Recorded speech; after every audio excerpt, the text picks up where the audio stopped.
Olá, meu amigo, minha amiga, sejam bem-vindos a mais um Portal de José. Um grande abraço em todos vocês que têm feito nosso portal chegar em tantas pessoas. Você que está chegando agora no nosso portal, seja bem-vindo, se inscreva também. Ajude a gente a ampliar ainda mais as reflexões sobre os fatos mais importantes do nosso país. Você aqui é muito bem-vindo. E não esqueça de dar o joinha, compartilhar os nossos vídeos, assista os nossos vídeos anteriores, porque tem muita gente interessante que participou de lives aqui conosco. E continue também a contribuir com o nosso portal, mandando os seus comentários aqui, porque são sempre lidos e são sempre considerados. Gente, hoje nós temos assuntos importantes e algumas revelações para fazermos aqui também. Em primeiro lugar, quero agradecer a todos vocês que mandaram correspondências lá para o Supremo Tribunal Federal para que ele se manifeste contra as mentiras que o presidente da República conta há muitos meses, dizendo que ele não pode fazer nada com relação à pandemia porque ele foi proibido pelo Supremo Tribunal Federal. Além de fazer essa campanha de desinformação, o presidente da República comete crime de responsabilidade. O Supremo Tribunal Federal emitiu uma nota, eu estou vendo aqui na capa do Valor Econômico de hoje, uma notinha aqui, uma nota, né? Deixa eu ver se foi essa aqui. Aqui mais embaixo, nota do STF. Mas a nota, por si só, não é suficiente. Ontem o Jornal Nacional deu até um bom destaque a esse acontecimento, mas um destaque ainda muito tímido também. Vou colocar aqui um trechinho aqui da matéria aqui, dita pela Renata Vasconcelos. Vamos ver aqui. O Supremo Tribunal Federal rebateu hoje declarações do presidente Jair Bolsonaro em mensagens que circulam em redes sociais de que a Corte teria proibido o governo federal de determinar medidas de combate ao coronavírus.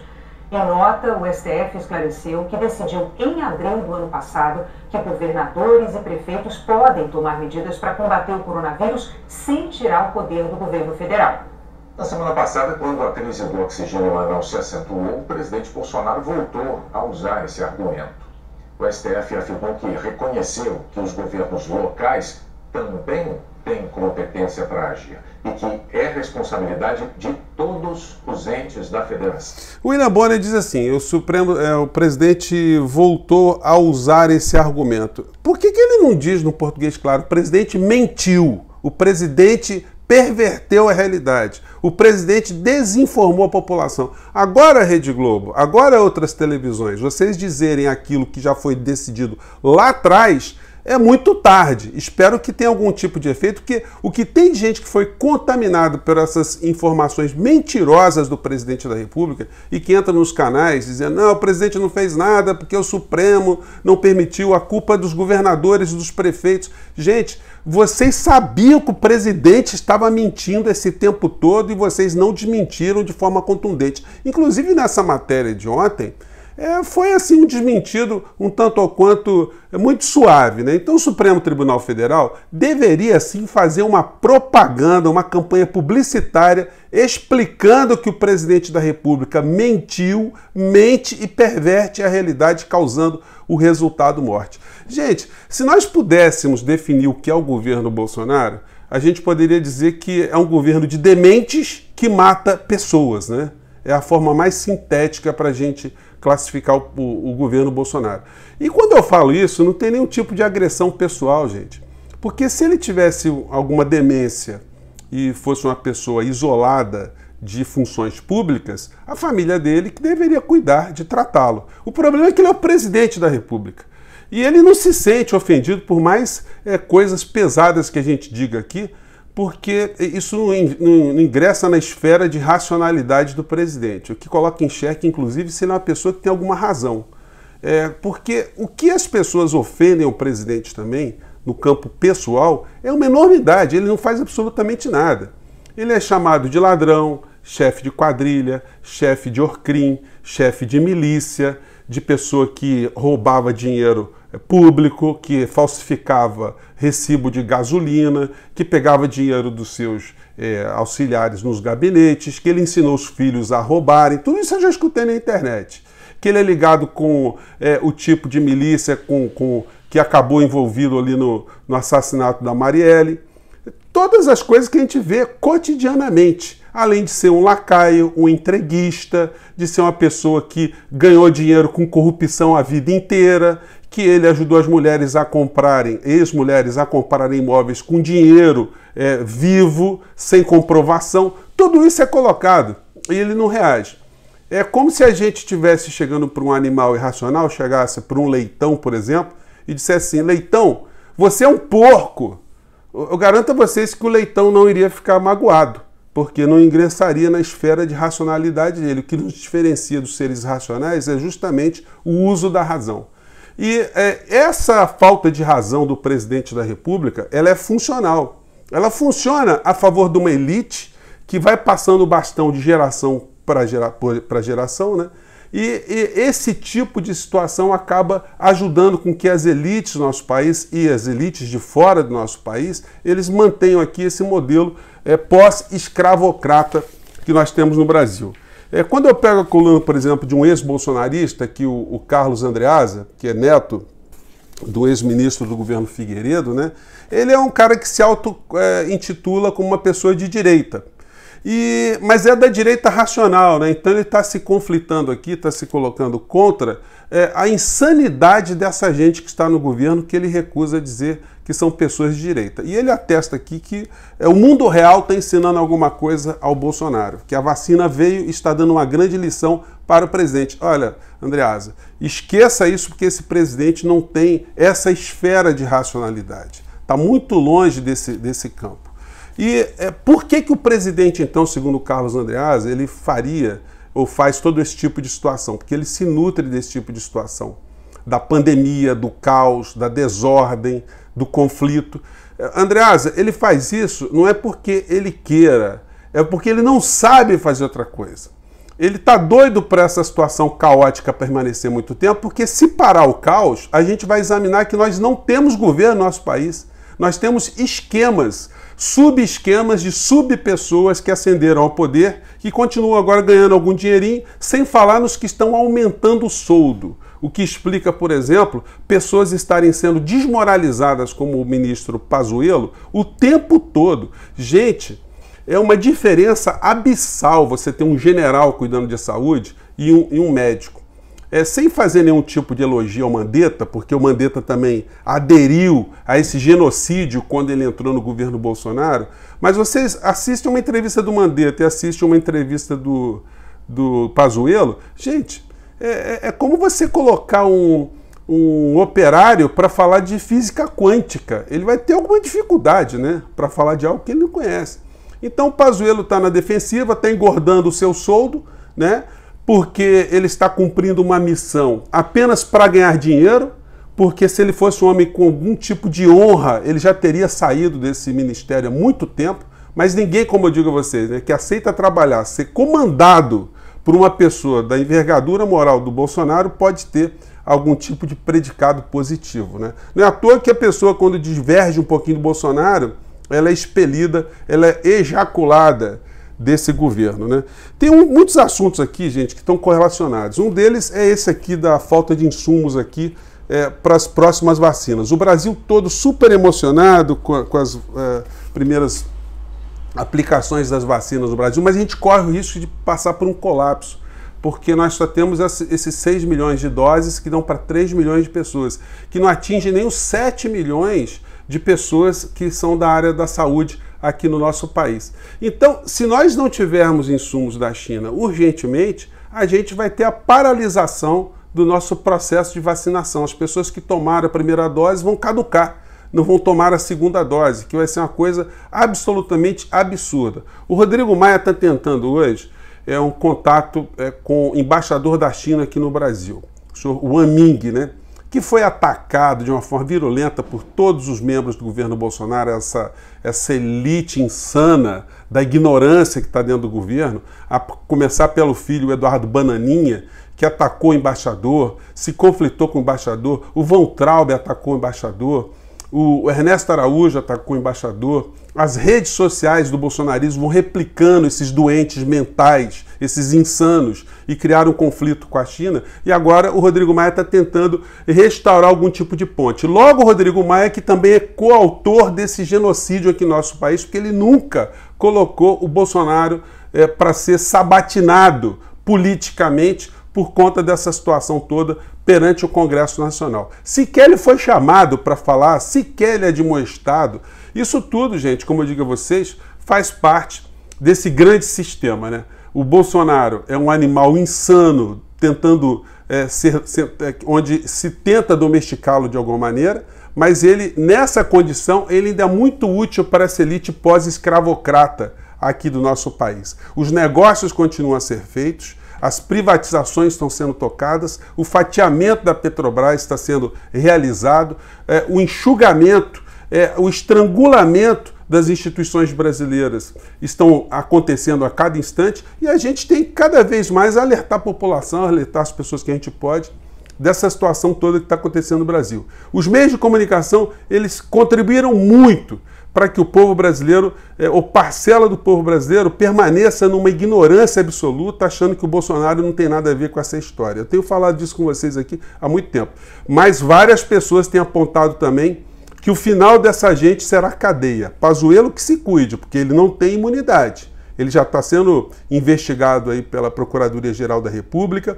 O próprio Procurador-Geral da República vai ter que prestar contas, porque já era para ele ter colocado também algum tipo de indiciamento do presidente da República, iniciado uma ação penal contra o presidente da República pelos incontáveis crimes de responsabilidade que ele já cometeu. Ou se o Augusto Aras fugiu da faculdade de Direito?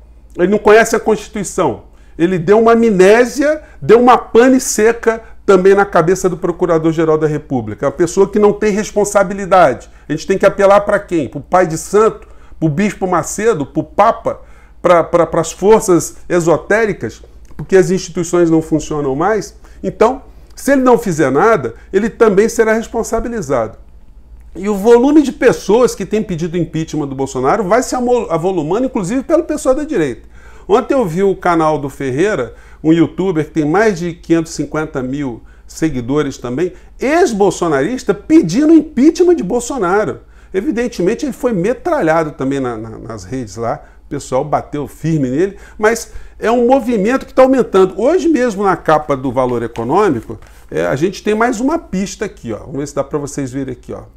Empresários estão mais pessimistas. Então, mesmo essa elite que tem o Bolsonaro como ser domesticado, já começa a se irritar e começa a perceber que eles podem perder dinheiro, perder valores no meio desse governo insano. O governo sem bússola. O governo que, se acabar o pandemônio, ele não tem o que apresentar para a sociedade.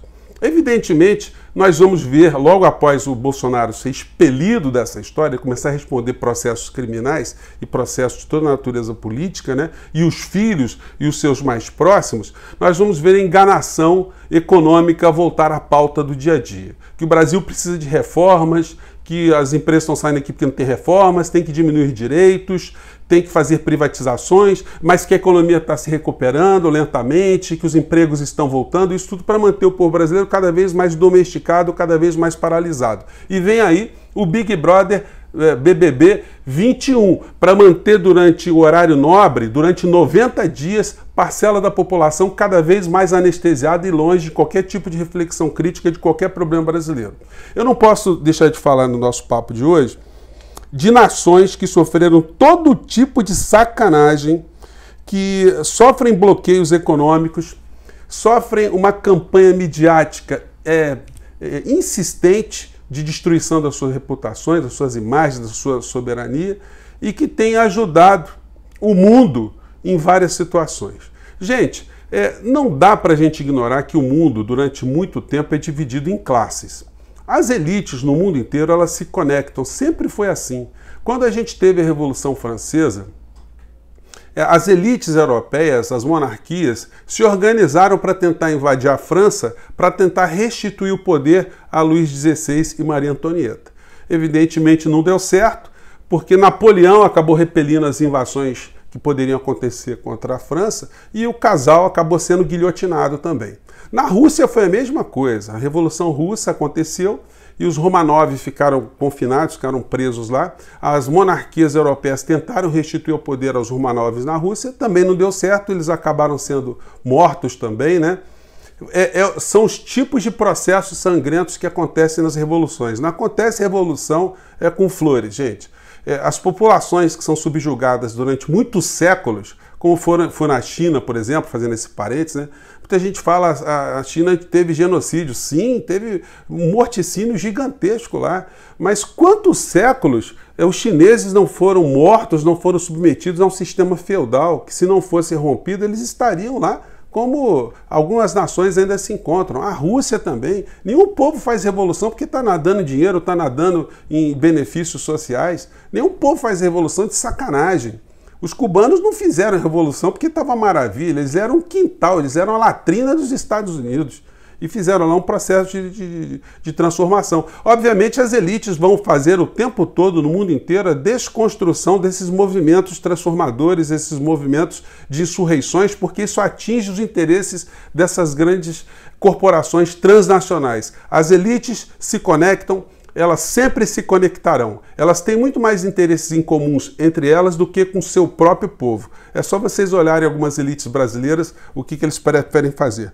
Mas a Venezuela deu um tapa muito grande agora, né, no rosto do governo brasileiro, que tentou conspirar junto com os Estados Unidos para destituir o governo venezuelano, para que os Estados Unidos pudessem roubar o petróleo da maior jazida de petróleo do planeta, do povo venezuelano. E agora mandaram os caminhões aqui que foram recebidos, caminhões de oxigênio, pelos médicos, enfermeiros, lá no estado de Roraima, né? Vamos pegar um pedacinho aqui, vamos lá.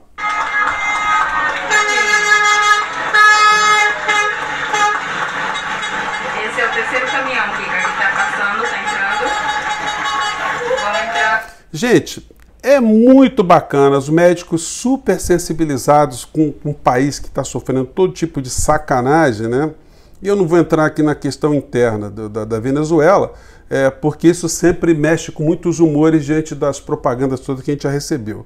Mas os cubanos também, que são desse país tão sacaneado também, tão vilipendiado, eles, durante essa pandemia, mandaram médicos para o mundo inteiro, mais de 25 países, aqueles sendo recebidos lá no aeroporto de Turim, lá na África, na Itália.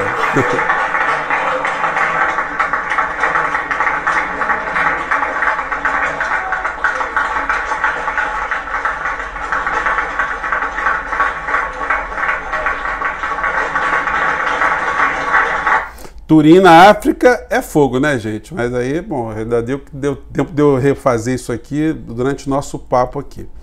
E eu peguei aqui o depoimento aqui de um enfermeiro italiano, e tem a tradução embaixo em espanhol, mas dá pra gente perceber, né, a gratidão que eles tiveram no momento crítico lá na Itália de estarem recebendo os médicos cubanos. I medici sono gentili, sono molto umani, sono attenti alla persona. Cercano sempre con un gesto, con un sorriso o una parola di tranquillizzare i pazienti. Li provano a lottare, li provano a non mollare. E aí os médicos cubanos foram muito homenageados na Itália, ganharam medalhas, enfim. Mas não é só na Itália, né, gente? Aqui uma foto aqui deles no aeroporto lá de Torino, né? Eles sendo homenageados. E eu peguei algumas fotos aqui que a gente não vai achar em muitos lugares aqui na internet. Isso aqui é uma foto dos médicos cubanos na República Dominicana. Aqui no Togo, lá na África, um grupo de médicos. Aqui no Peru, num dos estados peruanos, onde eles foram recebidos, eles foram para vários estados. Aqui em Angola, 250 médicos cubanos chegando em Angola. Isso tudo no começo da pandemia, eles que já estavam acostumados a lidar com a ebola, foram enfrentar esse tipo de situação. Porque, gente, a gente tem que lembrar que quem está com dor não quer saber a nacionalidade do médico, não. Quem está morrendo quer ter algum tipo de apoio. E numa hora dessa, quando você encontra uma pessoa que não é do teu país, que está te ajudando a salvar você, um familiar está vendo isso, isso é uma coisa que transcende qualquer tipo de mesquinharia e insanidade política, né?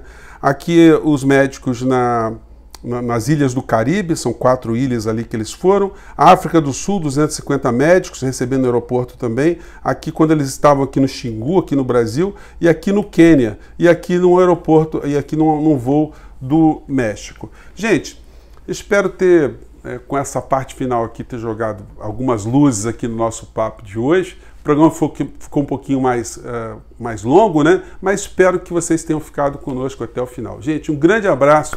Um abraço solidário a todas as pessoas que têm esse pensamento maior, né? E vamos seguir em frente aqui do nosso Portal do José. Um grande abraço, tchau.